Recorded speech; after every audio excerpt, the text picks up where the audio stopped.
Sir sir আমি স্পটের সামনে sir. Suspect কি বলে? স্যার খাবারে কোনো বিষক্রিয়া নেই স্যার। শিরুলে কেমনে? স্যার আমি খাবারটা শুকে দেখেছি স্যার। স্যার এটা মনে হচ্ছে একটা পরিকল্পিত হত্যাকাণ্ড স্যার। কেমনে শিরুলে সেটা আমাকে কনফার্ম করো। খাদ্যে বিষক্রিয়া থাকলে বমি হতো ডেড বডি স্যার। তার কোনো অস্তিত্ব খুঁজে পাওয়া যায়নি স্যার। তাহলে তুমি কেমনে কনফার্ম হলো যে এটা হত্যাকাণ্ড? স্যার এটা একটি পরিকল্পিত হত্যাকাণ্ড স্যার। আমাদের কাছে লাশ থানার অবস্থা। স্যার ঠিক।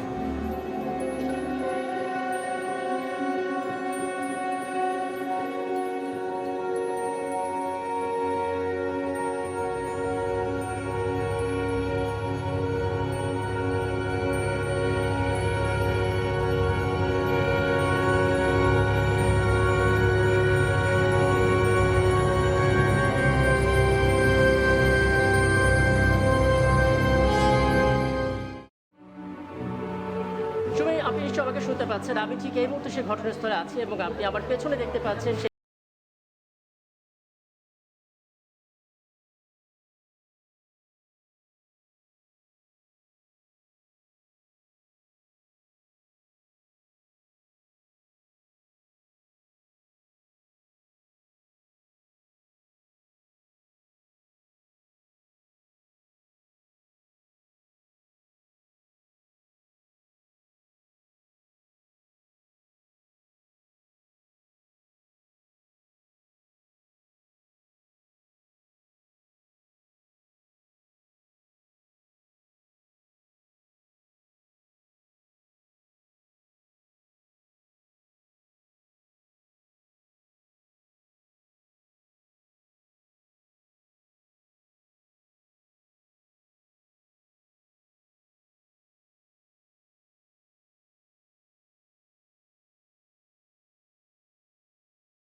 আমরা কি কোনো কাজ করি না?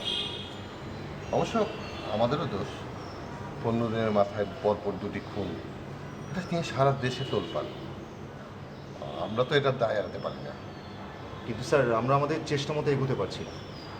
আর মনে হচ্ছে অপরাধী বড় একটা গ্যাং। শেষ যতই চালাক হোক, সে তো আর ম্যাজিশিয়ান না। মানুষকে তার ভ্যানিশ করে দিতে পারে না, তাই না? আর সবচেয়ে বড় কথা, আমরা তো তাদের ধরতে পারি নাকি? তা তো অবশ্যই স্যার।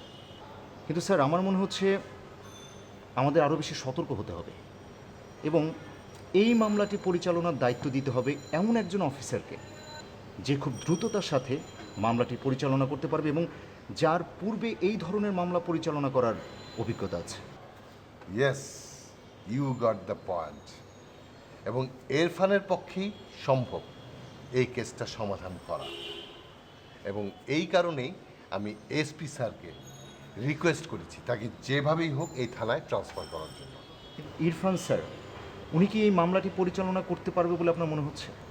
বলো কি, ইরফান এমন একজন পুলিশ অফিসার যাকে এই থানার, এই এলাকার প্রত্যেকটা অপরাধী জমের মতো ভয় পায়, এবং সে প্রত্যেকটা অপরাধীকে খুব ভালো করে চিনে।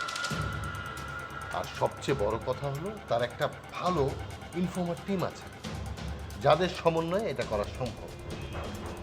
যদিও ও একটু রকচটা টাইপের ছেলে, কিন্তু ইরফান একটা তীক্ষ্ণ বুদ্ধিসম্পন্ন ছেলে।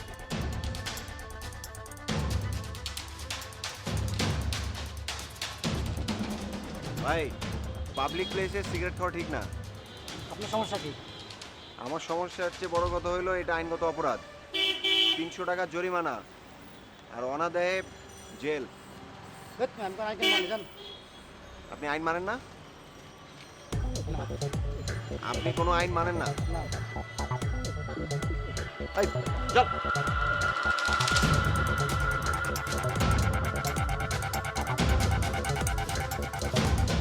আমি ইরফান, পুলিশ অফিসার।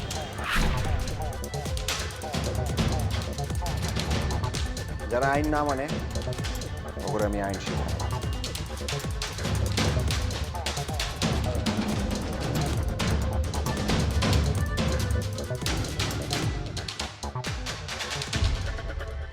স্যার, এখানে যে এভিডেন্সগুলি আছে, আমি ছবি টবি দেখে আমার যেটা মনে হলো, খুনিকে ফাইন্ড আউট করা ইটস রিয়েলি টাফ।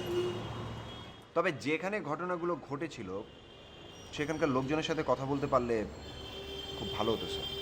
অবশ্যই বলবো, এই কেসের ব্যাপারে যত রকম সহায়তা লাগে আমি তোমাকে দেব, এবং আমার বিশ্বাস এটা তুমি পারবে।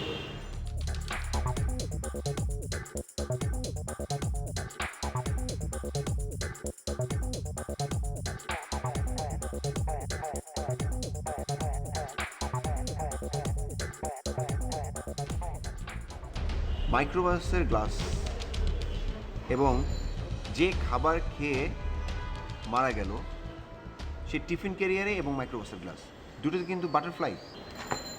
তার মানে স্যার, এই দুইটা খুনের সাথেই কোনো না কোনোভাবে যোগাযোগ আছে। মানে তুমি বলতে চাচ্ছ এই দুইটা খুনের খুনি একজন? হতে পারে sir, I am not sure. বাহ, বাটারফ্লাইয়ের মতো একটা সৌন্দর্যবর্ধক জিনিসকে নিয়ে মানুষের এরকম একটা অপরাধ করতে পারে? স্যার, এখন খুনিরা অনেক বেশি ক্রিয়েটিভ। এখন খুন করে দায় স্বীকার করার কোনো ব্যাপার নেই। খুনের পর কোনো লোগো বা কিছু একটা রেখে যায়। এখন পুলিশেরও খুঁজে বের করতে হয় না যে কোনটা কাদের কাজ, কিন্তু খুনিকে বের করা ইটস রিয়েলি ডিফিকাল্ট।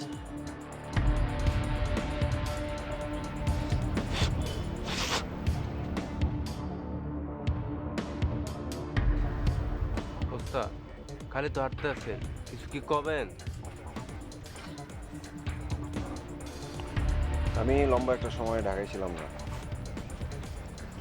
আমি যেহেতু আবার ফিরছি, এখন আমার হয়ে আগের মতো তবু সব কাজগুলি করতে হবে। আপনি খালি কোন কি কি করতে হইব, সব হয়ে দেব। কোনো কাজ বলছেন হয় নাই, কোনো প্রমাণ আছে বা? তুই জানোস দুইটা পুলিশ। আমি যতটুকু বুঝলাম, খুনি সে লোকালয়ে খুন করতে পছন্দ করে। তোদের কাজ হলো মার্কেট, বাজার, রাস্তাঘাট এসব জায়গায় নজর রাখা। কারণ লাস্ট যে দুইটা মার্ডার হয়েছে, একটা হচ্ছে বেসমেন্টে, আরেকটা হচ্ছে একটা মার্কেটের গাড়ির পার্কিং। আপনি কিন্তু টেনশন করেন না, আপনি শুধু কোন আমাকে কি কি করতে হইব। ওটা আমি সময় মতো তোকে সব জানাবো।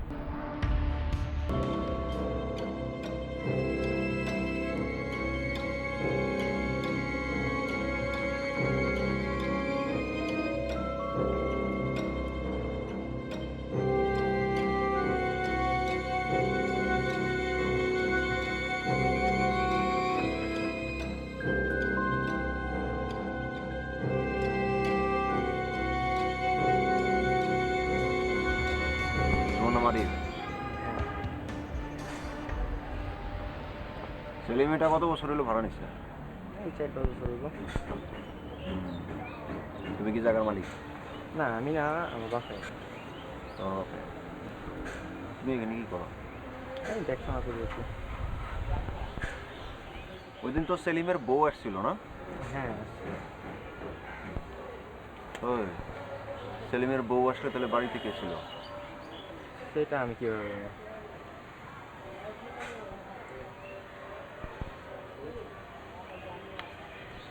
আচ্ছা ঠিক আছে, বাদ দাও। ভালো পেয়েছো ভাইয়া? হুম, আদৌ করছিলাম। সেলিম যেদিন মারা গেছে তারপর থেকে আজকে পর্যন্ত যাবতীয় যা ঘটনা ঘটছে আমার কাছে বল।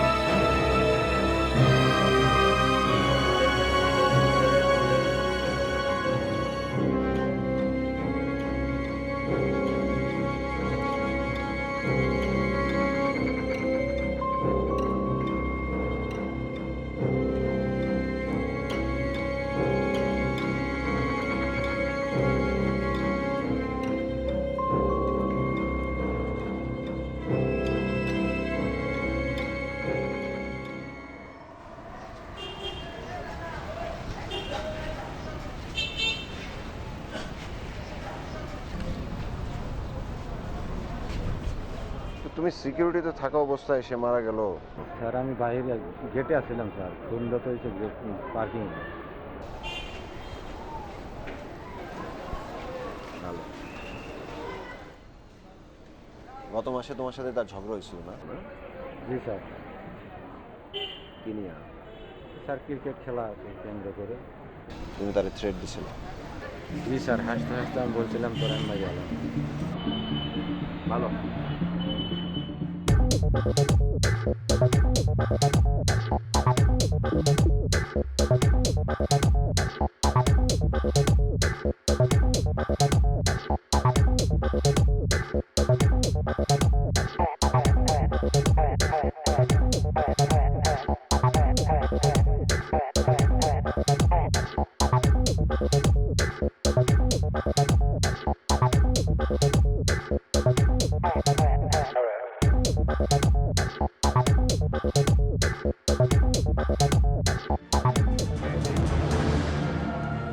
আরে এগুলি বললে তো হবে না, তোর কাছ থেকে এখন পর্যন্ত আমি কোনো ইনফরমেশন পাই নাই।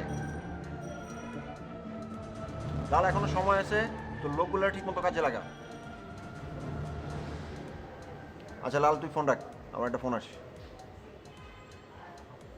হ্যাঁ বল।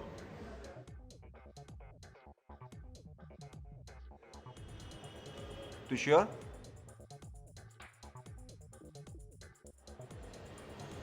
আচ্ছা ঠিক আছে, তুই সবার দিকে একটু ভালো করে নজর রাখ। আমি এখন আইতেছি। একটা লোক যাতে ওদিক থেকে মুভ করতে না পারে সেটা খেয়াল রাখবি। যদি কেউ মুভ করে তার সব কিছু ডিলে রাখবি।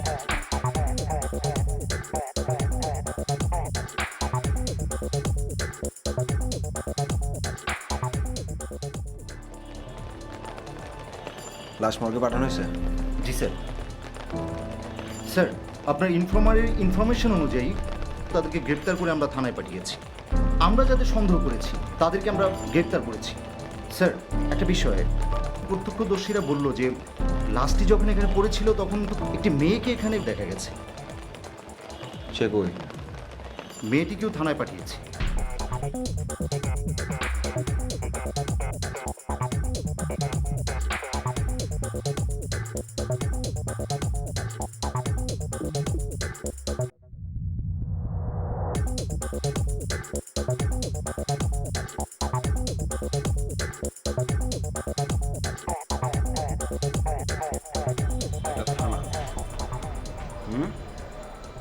এখানে যা যা জিজ্ঞেস করবো সোজা সাপটা উত্তর দেবে, আর না হইলে একদম ভেতরে। নাম কি? নাম কি? তাকাও আমার দিকে, চোখ উপরে। নাম কি? আরে নামটা কি? কথা বলতে পারেন না নাকি? এই ব্যাগের ভিতরে কি? ব্যাগের ভিতরে কি আছে? আরে কথা না বললে আমি কি করে বুঝবো ব্যাগের ভিতরে কি আছে? তো আমি কিন্তু ব্যাগ খুলে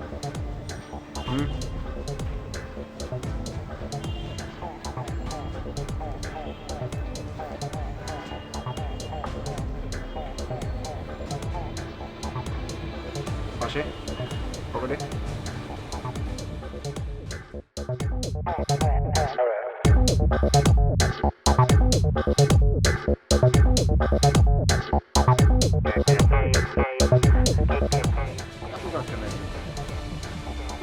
কি হয়? কি হয়? সে কি হয়? নাম্বার কি ফোন করবো? সেটা বললেই তো হয় আমাকে। নাটক, শুধু নাটক না?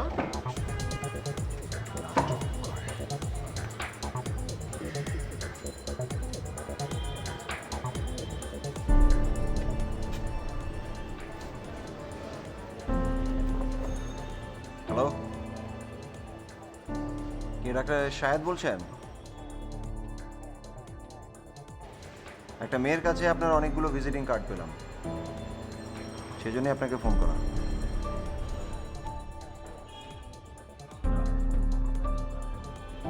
ভাই নাম তো আমি জানি না। কি নাম? তন্দ্রা? কি তন্দ্রা? হ্যাঁ ভাই, মনে হয় তন্দ্রা। সে তন্দ্রা কিনা আসলে কিছুই বলতে পারছি না। আমরা আসলে একটা লাশের পাশে তাকে পেয়েছি, তো ওর ব্যাগে আপনার এই ভিজিটিং কার্ডগুলো পেলাম। সে আসলে কোনো ইনফরমেশন দিতে পারছে না আর কোনো কথাই বলছে না। তো আপনি একটু থানায় আসবেন?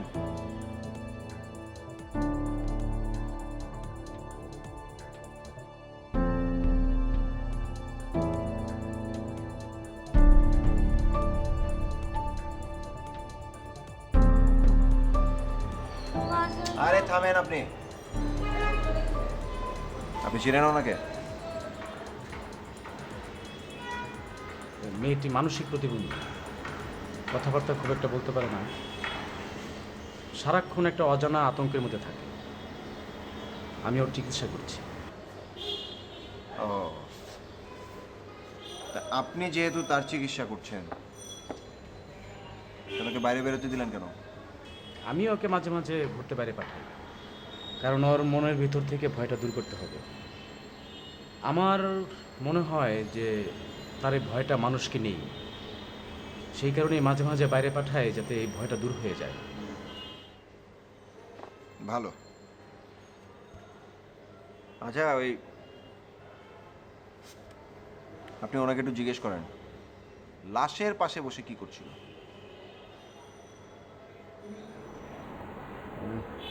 তুমি বাইরে কোথায় কোথায় গিয়েছিলে? ঘুরতে গেছি, মারা গেছি, বাসায় যাব, বাসায় যাব। আপনি ওনাকে নিয়ে যান, তবে তদন্তের স্বার্থে আমি আবার ওনাকে ডাকতে পারি। আপনারা একটা মানসিক প্রতিবন্ধীকে নিয়ে আবার টানাছাড়া করবেন? প্রতিবন্ধীদের জন্য বাসের সিট ছাড়া তো এই দেশে আর কোনো ব্যবস্থা নেই। আপনি আসুন।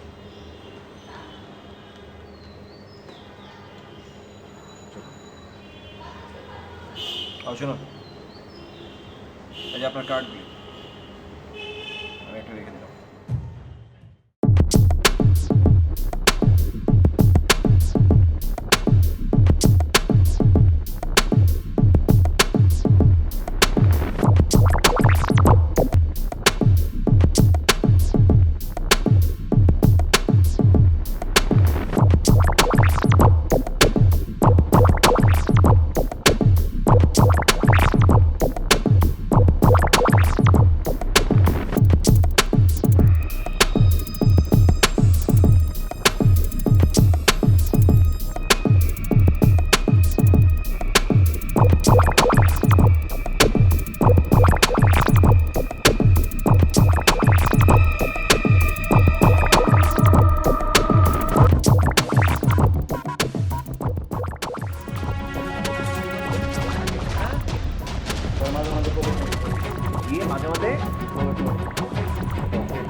এরপর একটা কল, এরপর একটা কল।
খবর পেয়েছিস কখন? খবর পেয়েছি স্যার আপনার ফোন দেওয়ার 2 মিনিট আগে। কারো দেখছো? না স্যার। ভালো, খুব ভালো।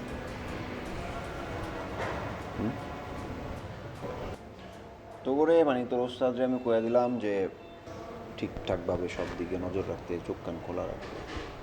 স্যার আজকে সারাদিন আমি বিল্ডিংয়ের আশেপাশে। ও কই কি, কে উপরে উঠলো, কে নামলো, কে মারলো? স্যার আমি মাঝখানে একটু দোকানে গেছি চা নাস্তা খেতে। এটাও ভালো।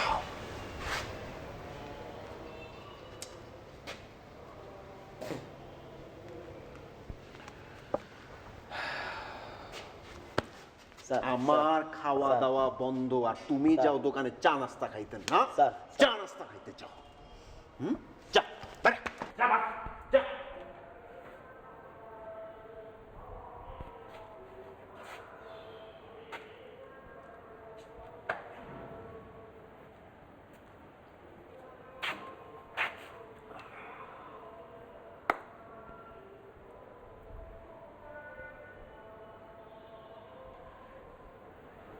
কে করতে পারে? কারণ কি? কিছুই আমি ধরতে পারতেছি না। আর এই যে বাটারফ্লাই, এটা তো আঁকা, এটা ট্যাটু না। তার মানে মারার পর সে বাটারফ্লাইটা আঁকে। আমি কি হারিয়ে যাচ্ছি? না, এটা ইম্পসিবল। আমার পক্ষে সেটা সম্ভব না।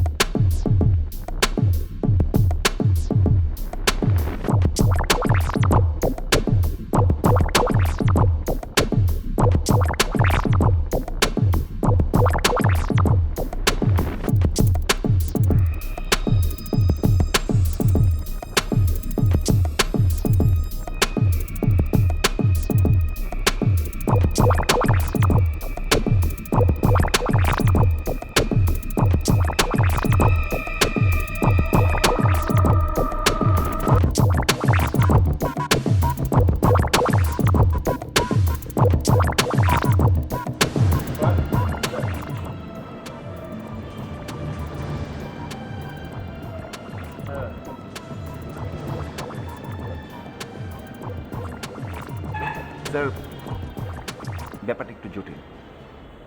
ব্যাপারটা জটিল, কিন্তু সেটা আমার ক্লিয়ার করতে হবে। ইরফান, আমি তো অনেক প্রেশারে থাকি।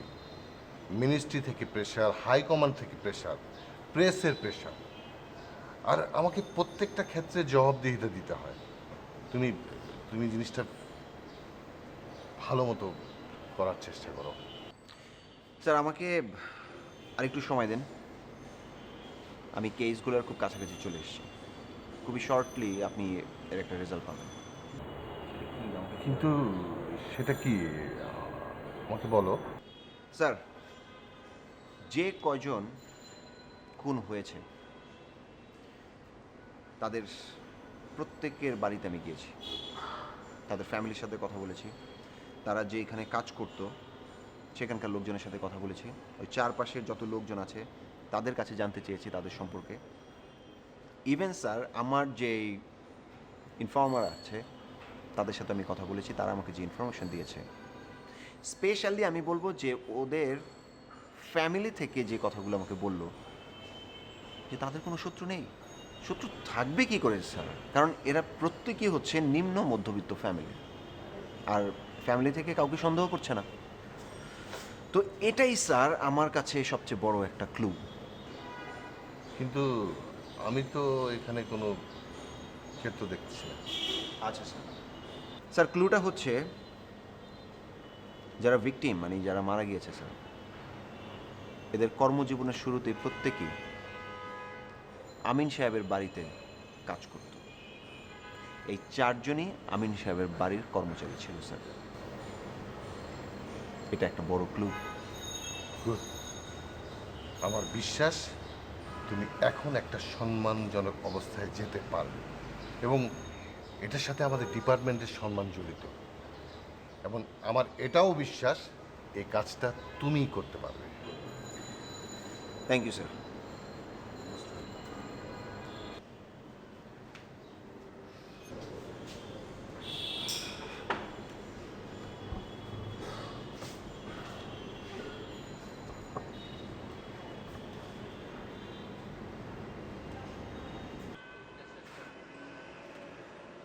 এই বেটা কি চা দিছ? চিনি এত কম কেন? মিয়া ভাই, চিনি কম না, আসলে সব শালার হলো চোর, কেউ চিনি দিতে চায় না। না মিয়া ভাই, আমার এক বন্ধুর একটা চায়ের দোকান ছিল, সে এমনিতেই মানুষের চায়ের চিনি বেশি দিত, তাকে কখনো বলতে শুনি নাই তার দোকানে চিনি নিয়ে কোনো কথা।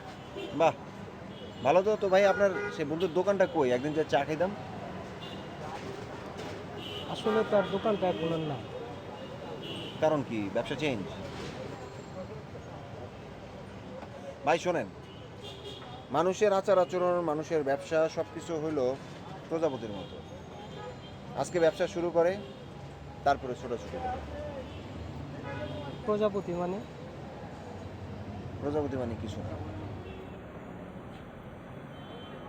প্রজাপতি মানে হলো বাটারফ্লাই। সোহেব সাহেব, ঘুরতে ঘুরতে আপনার বাসায় চলে গেলাম। না না, বলুন আমি আপনার জন্য কি করতে পারি। সেদিন যে মেয়েটিকে আপনি থানা থেকে নিয়ে এলেন, তাকে আপনি কতদিন ধরে চিনেন? About 10 years. ও যখন মানসিক ভারসাম্য হারিয়ে ফেলে, ওর ফ্যামিলি আমার সাথে কন্ট্যাক্ট করে। আমি একজন মনোরোগের ডাক্তার হিসেবে ওর চিকিৎসার দায়িত্ব নেই। দেখুন সোহেব সাহেব, মেয়েটি যদি কিছু জেনে থাকে, মার্ডারের ব্যাপারে ও যদি কিছু দেখে থাকে, ও যাতে আপনাকে জানায়, আর আপনি কাইন্ডলি আমাদের একটু জানাবেন। দেখুন, এইসব ব্যাপারে যদি আপনাদের কাছ থেকে আমরা এতটুকু হেল্প না পাই, তাহলে খুনিকে ফাইন্ড আউট করা আমাদের জন্য ভেরি ডিফিকাল্ট। সেই দিনই আমি ওকে জিজ্ঞেস করেছি, ও বলেছে ও এই বিষয়ে কিচ্ছু জানে না। আপনি কি চা অথবা কফি কিছু খাবেন? Thank you. যাসি, ভালো থাকবেন।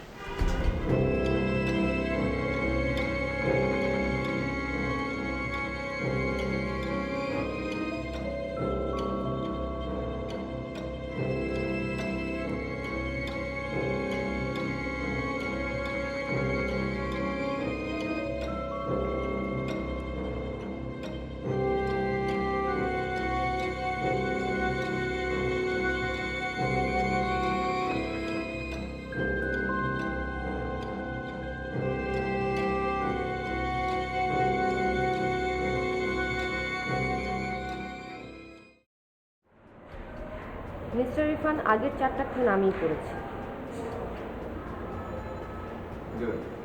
কিন্তু আমার শেষ টার্গেটটা আপনি নষ্ট করে দিলেন। আমি থার্ড টাইমই আপনাকে সন্দেহ করেছিলাম। কিন্তু একজন ডাক্তারের জন্য আপনি আমাকে কনফিউজ করে দিয়েছেন। খুনগুলো আপনি কিভাবে করেছিলেন?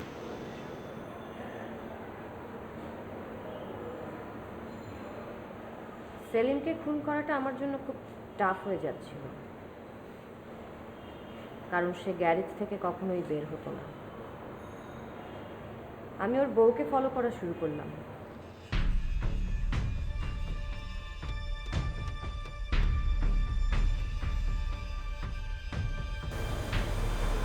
দেখলাম প্রতিদিন তার বউ দুপুরবেলা তার জন্য খাবার নিয়ে যায়।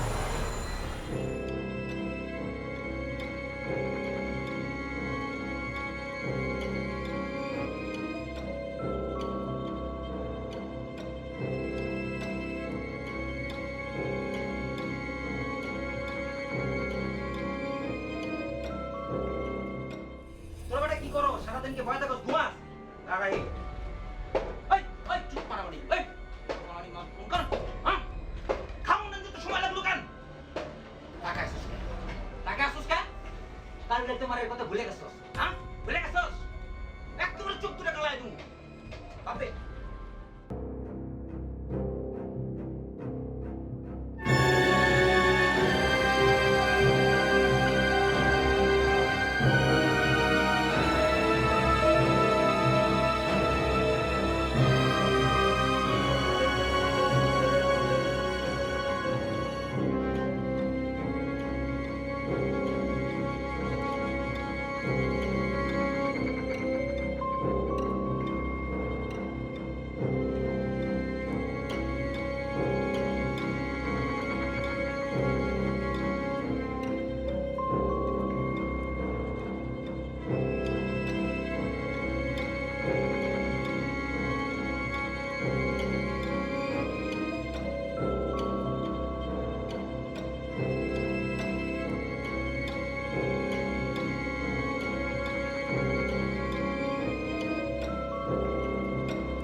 তারপর রুহুল যেহেতু ড্রাইভার, সে সবসময় ট্রাভেলিংয়ের ওপরেই থাকতো। তাকে ফলো করা শুরু করলাম। দেখলাম একটা শপিং মলের গ্যারেজে প্রতিদিন সে তার গাড়িটা পার্ক করে।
থার্ড রানা যেহেতু চায়ের দোকানদার, তাকে একলা পাওয়াটা আমার জন্য খুবই টাফ হয়ে যাচ্ছিল।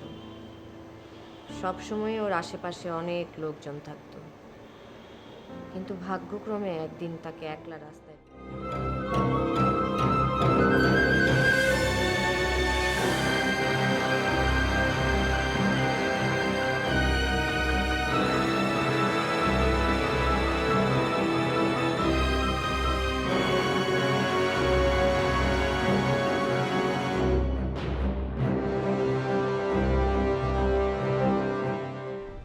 আর জিল্লু? জিল্লুরকে খুন করাটা ছিল আমার জন্য সবচেয়ে সহজ কাজ।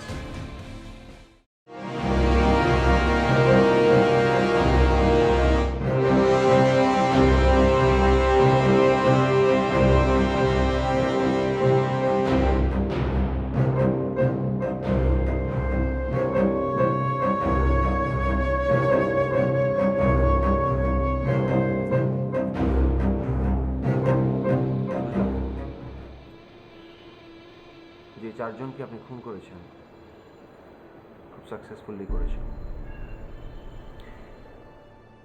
এই চারজন মানুষই কিন্তু অনেক সাধারণ এবং নিম্নবিত্ত। কেন?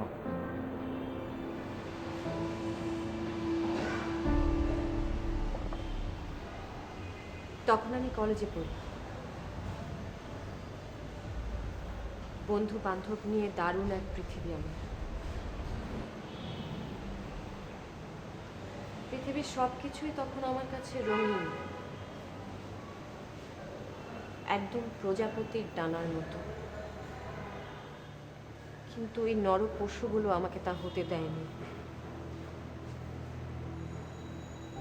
তারা আমার সব স্বপ্ন আকাঙ্ক্ষাকে ছাই করে দিয়েছিল। আমার রঙিন পৃথিবীটাকে ওরা বিবর্ণ করে দিয়েছিল। ওরা আমার ডানা ভেঙে দিয়েছিল। আমি প্রজাপতি হতে চেয়েছিলাম, কিন্তু ওরা আমাকে তা হতে দেয়নি।